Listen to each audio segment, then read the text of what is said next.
Got a side hustle? Here's why you still need 9 to 5. It plays the role of your safety net. That consistent paycheck from your 9 to 5 job acts as a financial fallback while you work on growing your side hustle.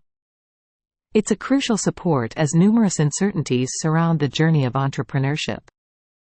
Remember, scaling a side business often requires capital, painstaking time, and effort. Your full-time job provides a guarantee of consistent income that allows you the freedom to take risks and provides sustenance during the initial stages where the side income may be inconsistent or even non-existent. But don't misconstrue this as just a backup for failure. No, it's more about having a plan, setting a realistic pace, and focusing on the sustainability of your entrepreneurial journey. So, don't quit your day job just yet.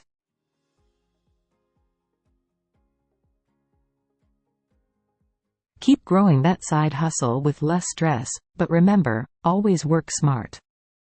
Want more entrepreneurial insights? Follow me for more.